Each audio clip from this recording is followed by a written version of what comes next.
Assalamualaikum warahmatullahi wabarakatuh. Bismillah, alhamdulillah, wa syukurillah, wal khairu wa syarru bimasyiatillah. Ashadu an la ilaha illallah wahdahu la syarikalah. Ashadu anna sayyidana Muhammadan abduhu wa rasuluh la nabiyya ba'dah. Allahumma salli wa sallim ala sayyidina Muhammadin wa ala alihi wa sahbihi ajma'in. Wa ba'du ilahi anta maksudi wa ridhaka matlubi a'tini mahabbataka wa ma'rifataka wa a'tini ma'aka abad.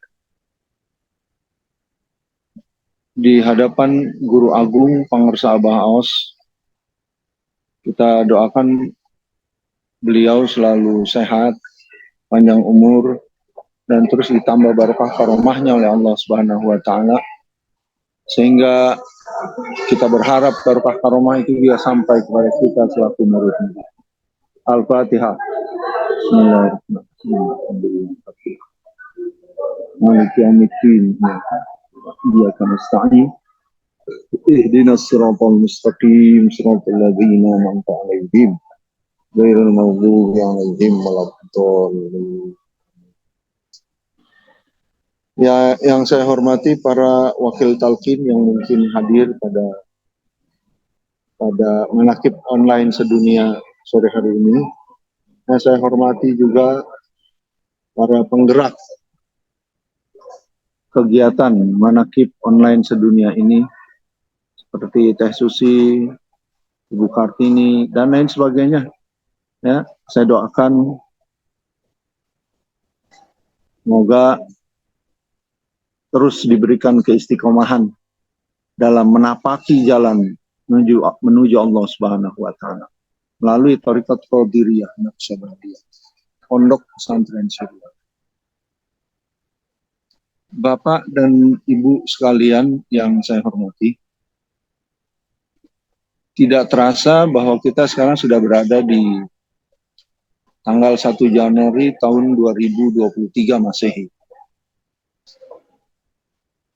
Rasanya seperti baru kemarin saja.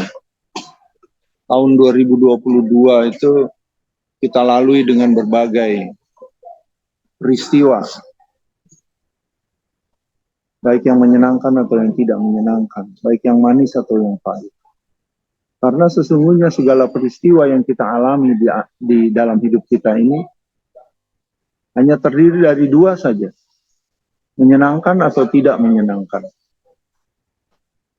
yang manis atau yang pahit. Hanya itu saja sebenarnya.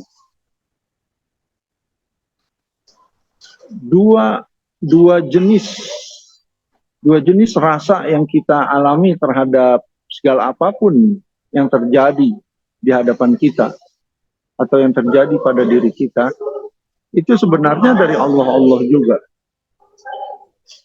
Allah ini kan mencipta segala sesuatu yang ada di alam semesta ini. Allah itu pencipta segala sesuatu, bukan pencipta sebagian dari segala sesuatu, tidak. Kalau kita bicara segala sesuatu, maka dapat saya gambarkan begini. Kalau kita bicara tentang COVID misalnya, COVID-19 yang baru saja berakhir, maka COVID itu dalam bahasa kita, dalam bahasa lainnya bisa kita sebut sesuatu. Segala apapun yang kita bicarakan, baik yang dohir maupun yang batin, itu kita sebut dengan sesuatu. Yang terlihat atau yang tidak terlihat, kita sebut sesuatu. Kalau kata Syahrini dalam lagunya, sesuatu, gitu. Sampai ada lagunya itu. Nah, yang terlihat kita sebut sesuatu. Yang tidak terlihat kita pun sebut sesuatu. Kumpulan sesuatu ini disebut dengan segala sesuatu. Allah itu mencipta segala sesuatu. Segala sesuatu itu pada intinya terdiri dari dua. yang hardware dan yang software. Yang hardware itu apa? Alam semesta, segala sesuatu yang terlihat lah. Sungai, gunung, langit. Itu itu itu disebut dengan hardware. Siapa yang mencipta? Allah. Kemudian yang software juga Allah yang mencipta, bukannya manusia yang mencipta. Apa sih yang software? Yang software itu misalnya perilaku manusia. Ada orang menghina bapak, ibu, ya, maka itu adalah software. Ya, kumpulan software itu terdiri dari dua, apa namanya, tadi ya, yang software dan hardware itu dua-duanya dicipta oleh Allah. Yang software itu perilaku manusia, itu software. Kalau yang hardware, apa aja yang terlihat di muka bumi ini itu hardware, perangkat keras. Ya. Atas pengetahuan ini, bahwa segala sesuatu itu dicipta oleh Allah, baik yang hardware ataupun yang software, maka sesungguhnya haruslah menjadikan kita menjadi lebih memahami bahwa diri kita ini harus ikhlas terhadap apapun yang dicipta oleh Allah. Kita sebagai manusia pun termasuk yang dicipta oleh Allah. Apakah kita pernah minta dihadirkan untuk ke dunia? Untuk dihadirkan ke dunia? Kan tidak. Tahu-tahu kita ada aja di dunia. Atau ibu kita, apakah ibu kita mencipta kita? Kan tidak. Ibu dan bapak kita itu tidak mencipta kita. Ibu dan bapak kita hanya berhubungan suami istri. Yang dari sana keluarlah sperma yang bertemu dengan ovum. Ya. Nah, pertemuan antara sperma dan sel telur itu akhirnya menjadilah benih jasad kita, yang kemudian terciptalah kita. Nah, dari pemahaman ini, dan memang seharusnya kita harus paham, Bu, Pak, bahwa kita ini hadir ke dunia itu dikehendaki oleh Allah. Bukan atas kehendak kita, bukan atas kehendak orang tua kita. Orang tua kita tidak mencipta kita. Yang mencipta kita adalah Allah.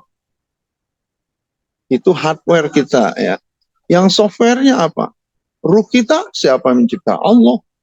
Karena kita ini terdiri dari dua, jasadi dan ruhani, begitu. Nah, jasad ini bisa bergerak karena adanya ruh. Nah, sekarang tadi saya bilang di depan, ya, bahwa sesungguhnya segala apapun yang terjadi pada diri kita atau terjadi pada orang lain tapi mengena pada diri kita, misalnya kita dihina, kita dilecehkan, kita diremehkan, tidak dihormati, dan lain sebagainya, maka sesungguhnya semuanya itu dicipta oleh Allah. Untuk apa? Untuk supaya kita kemudian bersabar atau bersyukur. Jika manis yang kita dapat, maka bersyukur tugas kita. Jika pahit yang kita dapat, maka sabar apa yang harus kita lakukan. Begitu. Ya. Nah, kejadian-kejadian yang menimpa kita ini sesungguhnya hakikatnya semuanya itu ujian saja bagi kita. Ya. Kalau sesuatu yang buruk terjadi pada kita, naudzubillah min dzalik, mudah-mudahan itu tidak terjadi pada kita. Itu kan biasanya didorong oleh iblis. Didorong oleh iblis. Nah, iblis itu menjalankan fungsinya atas perintah siapa? Atas perintah Allah. Jadi sesungguhnya sumber segala sesuatu adalah Allah. Oleh karena itu, kita ini sebagai orang yang bertorikot, sebagai orang yang bermursyid atau menjadi murid daripada Abah Aos, sesungguhnya harus terjadi peningkatan kedewasaan dalam pemikiran kita dalam hidup. Supaya apa? Supaya kita menjadi tenang hidupnya. Hidup kita tidak tenang ini kan karena diganggu oleh pemikiran-pemikiran kita sendiri. Ya. Misalnya ada sesuatu kekecewaan yang terjadi pada diri kita terhadap sesuatu yang terjadi. Maka kekecewaan itu mengganggu diri kita, mengganggu hati kita, mengganggu ketenangan kita. Akhirnya yang merasa tidak bahagia ya kita juga. Itu.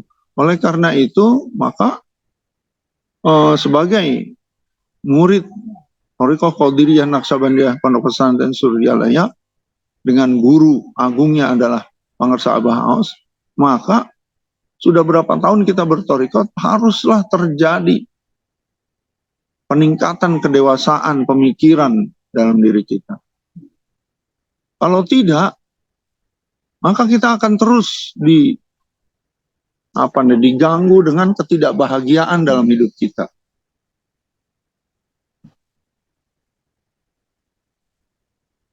Ketidakbahagiaan itu hadir karena pemikiran kita sendiri yang tidak dewasa.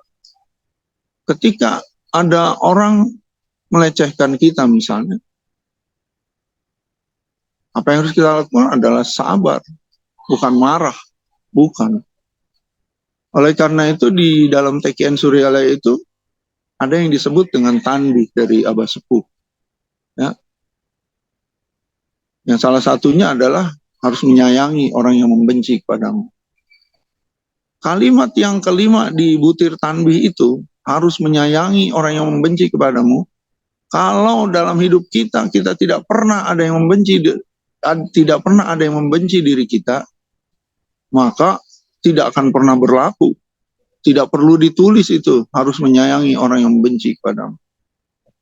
Tidak perlu ditulis, nggak pernah ada yang benci sama kita, dan kita tidak pernah bisa mempraktekkan kalimat harus menyayangi orang yang membenci kepadamu. Akhirnya tidak pernah bisa dipraktekkan, tidak pernah terjadi.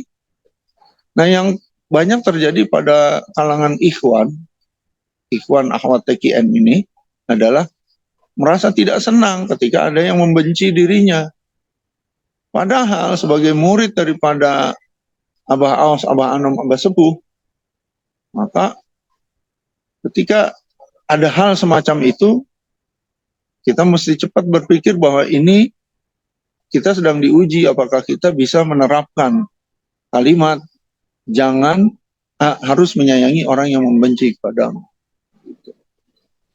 Pak, Bu, kalau hidup ini, kalau segala peristiwa dalam hidup ini itu selalu yang manis yang terjadi pada kita, selalu yang menyenangkan yang menghampiri kita, kapan kita akan belajar?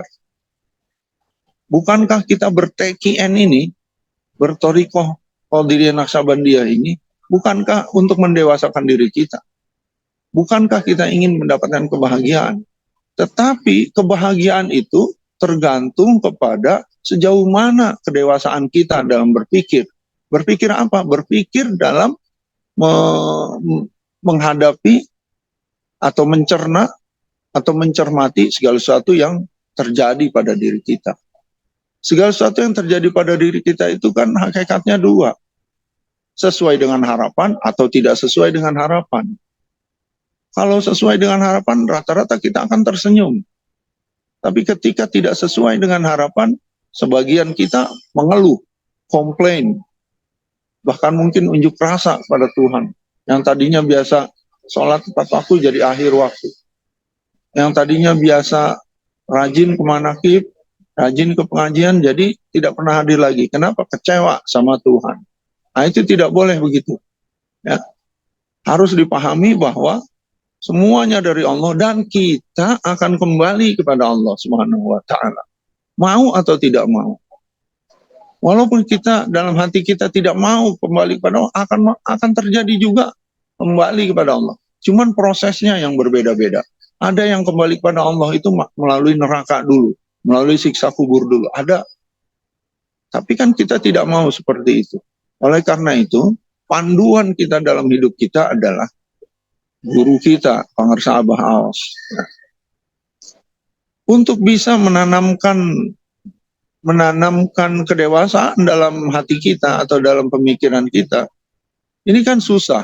Kenapa? Karena kita punya hawa nafsu. Ya. Hawa nafsu kita itu dibisiki oleh setan supaya kecewa jika terjadi sesuatu yang kontradiktif dengan keinginan kita. Itu selalu dibisiki kayak begitu. Sehingga pada banyak kesempatan kita lebih banyak mengeluh daripada bersyukur. Nah, akhirnya kita sendiri yang rugi, tidak bahagia hidupnya. Nah, perjalanan waktu yang kita jalani ini, ya, kemarin tahun 2022, sekarang sudah tahun 2023, haruslah menjadikan kita menjadi orang-orang yang lebih dewasa pemikirannya, lebih dewasa pemahamannya, lebih dewasa sikapnya. Itu. Kalau tidak, apa artinya kita manakiban kayak begini, ya kita dikir, maka dikir kita itu dikir la ilaha illallah. Sebuah kalimat agung yang Rasul mengatakan, Abdul qultu anna wa nabiyuna min qabli la ilaha illallah. Seabdol-abdolnya ucapan dariku dan dari Nabi sebelumku adalah la ilaha illallah. La ilaha illallah itu kan artinya tidak ada Tuhan kecuali Allah. Tidak ada yang mencipta kecuali Allah. Tidak ada yang menghendaki kecuali Allah. Sehingga sirnalah kita di hadapan Allah. Untuk bisa merasa sirna di hadapan Allah, mesti merasa sirna dulu di hadapan guru kita. Fana fillah itu tidak akan terjadi kalau tidak melalui fana fi syekh. Kayak begitu. Ya. Marilah kita koreksi atau kita muhasabah diri kita. Sudah sejauh mana peningkatan kedewasaan dalam diri kita. Orang yang lebih dewasa, pasti dia hidupnya akan lebih tenang. Nah, ini yang susah kan orang yang tidak dewasa. Segala-gala pengennya yang enak terus. Bayangkan kalau yang terjadi pada kita, yang enak terus, yang manis terus, yang menyenangkan terus, kapan kita akan belajar? Wallahul muwaffiq ila aqwamit thoriq. Wassalamualaikum warahmatullahi wabarakatuh.